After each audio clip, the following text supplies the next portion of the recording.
you're not thinking about it once you leave the office.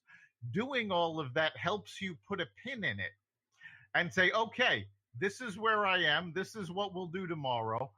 I don't need to worry about that now. It's taken care of. Yeah, that's where your organizer comes in, and it's so important because if you have that down and you know that everything is all set, that's one stress that you don't have when you're going to sleep. And a lot of people go to sleep worrying about what's going on tomorrow and did I finish this today or how am I going to get this done tomorrow and so on. And if you have it down in writing or in your organizer so that it's right there, that's going to help you sleep a whole lot easier too. Another thing, as far as, we talked a little bit about the apps going to sleep. There are guided meditation apps that have timers on them so that when you get in bed and you get relaxed, you just turn that on, you go through your guided meditation, and it will automatically time out and shut off on you, which is also, it's a nice way to do that. So there's all different types of ways that you can use your phone in a positive sense to help you fall asleep. That's absolutely true. And it's not just meditation apps. I actually recently found there's a radio station that I listen to, WQXR out of New York, which is a classical music station. And they have an app, and their app live streams the radio station, but it also has a sleep timer so that I can set it to play for 30 minutes or 60 minutes and listen to it as I go to sleep. And if I fall asleep before it does, it will shut itself off at the end of that timer. WQXR, you said, right? Yes. Just wrote that down. That's great. And so yeah, it's not just meditations. There are all sorts of apps that have sleep timers that you can just let them go and, fall asleep naturally, not worrying about having to shut off the phone. Yeah, another thing, kind of switching the subject a little bit as far as how-tos, we talk about this often, but it's just the power of positivity and mindfulness in your day-to-day actions and really just putting in a pregnant pause before reacting to things.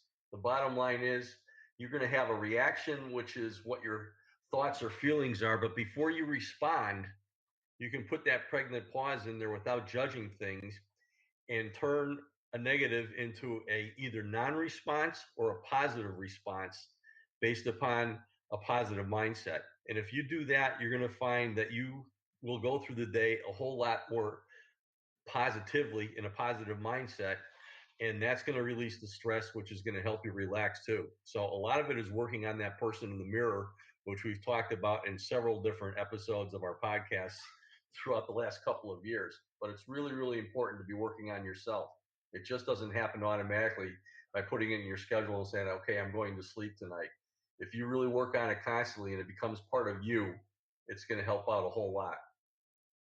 And that pause really is so important.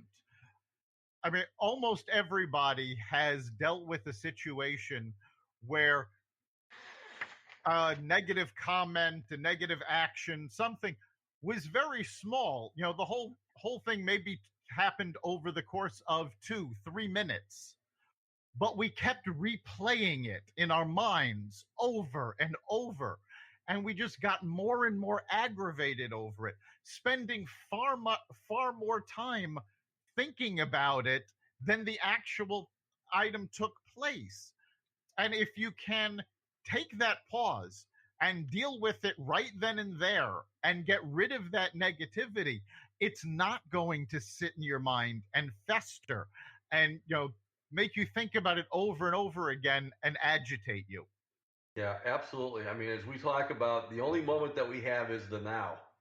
And if you appreciate what's going on now, rather than using your now moment to dwell in the past or worry about the future, that is a big, big part of the battle. Because the bottom line is we are our own worst enemies when we look behind us at things that have happened that we can't change, or look ahead to things that haven't happened yet and probably never will. So it's really, really important. And that's where that pregnant pause comes in. It's just pausing without judging and maybe looking outside and appreciating your beautiful backyard or a nature walk or a picture on the wall of your family. There's so many different ways to really stimulate your positivity, and it's really important to do that. And I'm talking about visualization. Put those things around you so that there's something that you can look at anytime you need to do that to turn it around. Because the bottom line is positivity will always overpower negativity. Negativity is never going to go away, but a positive thought where you're showing gratitude for things and acting on it is always going to overpower it. That's so true. I mean, relaxation isn't about doing one thing and then suddenly you're relaxed. It's a series of actions and attitudes that we take. And we tend to ignore them because we go, oh, well, there's an old saying, I'll relax when I'm dead. Well, the fact of the matter is, you're going to die a lot earlier if you're not taking that time to relax. Aside from all of the mental stress that we've been discussing, not relaxing takes a physical toll on the body. You're much more likely to become ill, to injure yourself. You're not going to be at your best, and you really start to drag. And I mean, in the summer, the heat will get to you. In the winter, the cold and flu season will get to you. The people that tend to bounce back fastest are those who take the time to relax, because it actually does help your body heal. And no matter what you're doing, every day our body suffers damage. Even if it's just the sun's rays, taking the time to relax gives your body that time to heal. And when your mind heals and your body heals, that's how you can keep at your peak performance. Yeah, absolutely. And again, we do our book studies every once in a while, our book reviews, and one of the best books that you can read and have, actually this is a good one to put by your nightstand, is How to Win Friends and Influence People, because we just talked about that pregnant pause between your reaction and your response, and that is all the how-tos as far as dealing with people, dealing with teams, and that kind of thing. So it's really, really important to take a look at that. And again, it's all in the response. We've talked about the formula: event plus response equals outcome, and response is all we own. And if our response is positive and it's geared towards a positive perspective and a positive mindset, which is our choice to develop, it's really, really important. But one of the key words here is relaxation actually has to be put into practice for it to work. It's got to practice, practice, practice, just like anything else, if you want to get good at it. Absolutely. Not relaxing is a lot like not exercising. If you suddenly try to do it all at once, it's not going to work out well. You can't just suddenly go, okay, that's it, I'm done, I'm going to relax, and sort of force yourself to relax. It doesn't work out. You have to take these steps to slowly calm yourself and disconnect from your day to day, turn off the devices, come away from TV shows. I know a lot of people, they say, oh, well, to relax, I watch television. And that's great. But now there are so many people that binge watch shows, and they'll turn on an episode and they'll go, oh, well, I'm really into it. Let me just watch one more episode. And the next thing they know, it's 3 a.m. and they haven't gone to sleep yet. You have to take all of the pieces of your life and make sure that they get attention. It's great if you're into a TV show and that helps, slow down your mind and, take away the stress from work. But you also need to be able to break away from the TV show and get actual physical rest. So you can't let any one method dominate what you're doing. It really is a matter of disconnecting little by little. First from work, from your devices. Then you ultimately have to disconnect from whatever it is you're focusing on to help you relax. So the music has to come off, the TV has to go off. And when you put this into a routine, as I said earlier, where little by little, say starting at 8, 9 o'clock, whatever works for your schedule, you start to disconnect more and more until you're ready to go to sleep. Yeah, absolutely. You got to schedule it. It's so important to do that, because the bottom line is you can't do that sporadically and expect it to work just like anything else. If you're just doing this today and that tomorrow, and you're going to go back to this next week, it's going to take a whole lot longer to get good at anything you're doing. You got to schedule it. You got to practice it. It's got to be a routine. And you also have to find what works for you. I mean, we've talked a lot about meditation, but there are a lot of different types of meditation.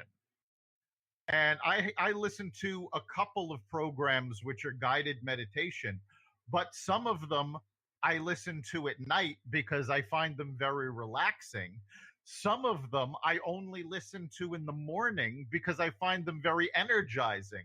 And when I'm finished with them, the last thing I'm going to be able to do is go to sleep. So you have to find what works for you. And, if you try something and it doesn't work, just, cut it out and try something else. It really is trial and error to find what works for you. There is no one secret that works for everybody because we all function a little differently. So you need to find what's good for you to help you relax.